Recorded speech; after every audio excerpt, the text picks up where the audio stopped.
cette responsabilité que nous avons comme gouvernements locaux d'arriver à prendre notre destin en main. Le débat sur la décentralisation est toujours un débat extrêmement présent en France. Moi, je considère que c'est jamais une faiblesse de la part de l'État de se reposer sur ces territoires. Nous avons finalement la République en partage. Pour autant, il est absolument impératif que, à partir des territoires, un certain nombre de solutions puissent être émises et que nous soyons aussi acteurs du changement et que tout ne vienne pas forcément de l'État-providence. Je crois que c'est absolument quelque chose d'essentiel et de fondamental. Et toute la crise aujourd'hui du Covid le démontre. À partir du moment où, parce que plus rapide, plus agile, nous avons été fournisseurs de solutions sur le terrain, il y a des choses qui se sont améliorées par rapport à un centralisme technocratique extrêmement fort. L'intérêt pour moi de travailler avec la chaire ETI, j'ai écouté ce qu'a dit Anne et finalement je me retrouve très bien, même si nous n'avons absolument pas le même territoire, hein, si la densité parisienne n'est pas la densité de la Meuse, de la Haute-Marne ou des Ardennes, et pourtant les sujets sont assez communs. Et pourtant, nous avons des sujets de pauvreté que nous pouvons partager, qui n'ont pas forcément les mêmes origines, mais qui sont là. Nous avons des sujets d'unité, de stratégie à mener en commun. Anne a des arrondissements, moi j'ai 10 départements, j'ai 10 préfets, j'ai un préfet de région, j'ai une ARS, j'ai 10 présidents de département. Enfin, ces sujets, ils sont un peu communs. Ils sont un peu communs et finalement, il faut qu'on emmène les territoires qui sont sous notre responsabilité à engager une marche lente, progressive, constructive, qui ne sauve certainement pas le pouvoir de la foule, mais au moins la beauté du politique, qui est celle de donner du sens, de montrer la direction, d'aller peut-être au-delà d'une réflexion simpliste, mais de vraiment redonner des perspectives. Et je suis confronté, moi, à ces sujets qui sont à la fois une métropolisation à minima. Dans le Grand Est, nous n'avons pas les plus grandes métropoles, mais nous avons quelques métropoles.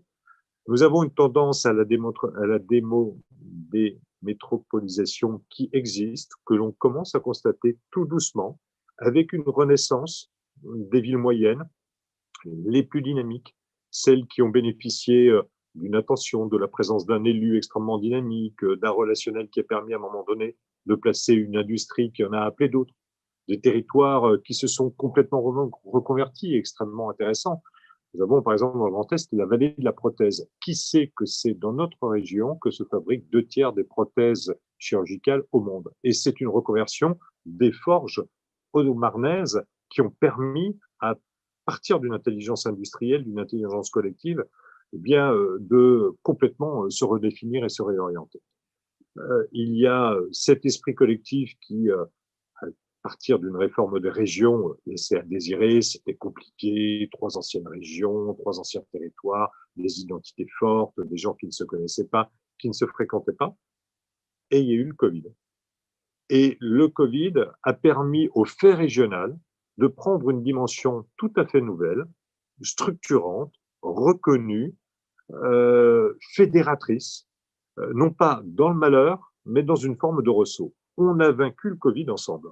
Et même si je râle aujourd'hui encore sur la couleur rouge qui nous est attribuée, même si tous nos indicateurs sont au vert, eh bien, j'essaie d'introduire ce sentiment de fierté collective, parce que nous avons gagné une première bataille, celle effectivement contre le virus, et qui s'est fait d'ailleurs dans une solidarité intra-régionale au début, qui a été assez exemplaire, interhospitalière, pardon, et ensuite interrégionale aussi, de région à région, ce qui s'est produit, Anne aussi d'ailleurs, du côté de Paris, avec d'autres régions, et ça nous a permis de lutter contre la perte de chance d'un certain nombre de patients si nous n'avions pas eu assez de lits de réanimation. Donc ça a été une bonne stratégie, et je crois que là aussi, pour la chaire ETI, qui n'est pas simplement une chaire qui va parler de médecine, de courbe de Covid, mais qui va chercher aussi de l'humain, qui va chercher aussi de la capacité de résilience, de rebondir, eh bien, cette organisation et cette réactivité interrégionale me semble assez intéressante et peut-être des perspectives s'ouvrent pour vous aussi dans ce domaine-là. Donc oui, il y a une leçon du Covid, il y a un fait régional qui se structure, qui se précise, Et il y a aujourd'hui pour nous vraiment la nécessité de raccrocher ces territoires qui ont le sentiment parfois d'être oubliés, parfois de se complaire aussi dans leur malheur et de ne pas être suffisamment réactifs. En tout cas, il y a une volonté aujourd'hui, à travers ou au décours de cette épidémie, de se réinventer, de se redonner des perspectives.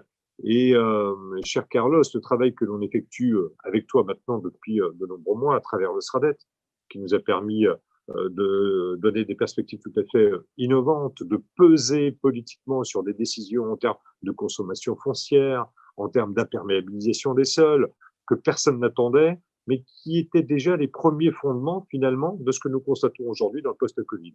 C'est-à-dire qu'avec la chaire, nous avons mis en place finalement les fondations d'une stratégie, des briques qui se sont rassemblées petit à petit et qui, grosso modo, 6 ans après la naissance de cette région, eh bien aujourd'hui, font maison commune. Et c'est ça qui est assez fantastique, c'est qu'on a joué au maçon pendant 6 ans et que la chaire nous a souvent orientés, guidés. On n'a pas la ville du quart d'heure, nous on a le territoire de la demi-heure. C'est normal. C'est normal parce que on réfléchit avec des distances différentes, mais avec cette même logique, ce qu'on peut adapter sur une grande agglomération ou une commune aussi importante que Paris, on peut parfois s'en inspirer pour dénouer des situations qui, dans la ruralité, bien, posent aussi problème. Et le modèle aujourd'hui des mobilités est assez exemplaire. Les mobilités, alors certes, c'est vrai que moi, je suis assez frappé parfois de ne pas pouvoir imaginer, enfin, dans l'esprit de certains, l'utilisation du vélo est complètement inimaginable dans la ruralité. C'est faux. C'est faux. C'est faux parce que on a une représentation de ce déplacement qui n'est certes pas la rue de Rivoli chez Rennes, mais qui est les 7 ou 8 kilomètres qui en vélo électrique eh bien, se bâtissent dans la même logique et dans la même construction et dans la même sécurisation pour des nouveaux déplacements et des nouvelles mobilités qu'il faut inventer, dans lesquelles il faut faire preuve de pédagogie, qu'il faut accompagner. Et la chaire nous a souvent permis de faire un pas de côté.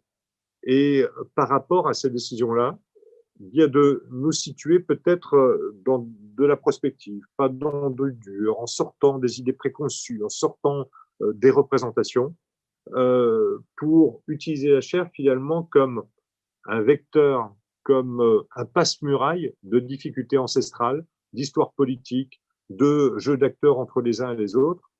Et nous, en nous mettant en retrait, et quand Carlos intervenait dans nos réunions, par exemple, sur le SRADET, il nous simplifiait le travail. Il faisait le travail à notre place finalement, mais parce qu'on avait bossé avant et parce que tu avais très bien compris les enjeux qui étaient nécessaires. Et à l'image finalement d'un architecte sur un projet parfois un peu compliqué au sein d'une ville, eh bien, la chaire nous a servi d'architecte du territoire et de construction du territoire et de simplification.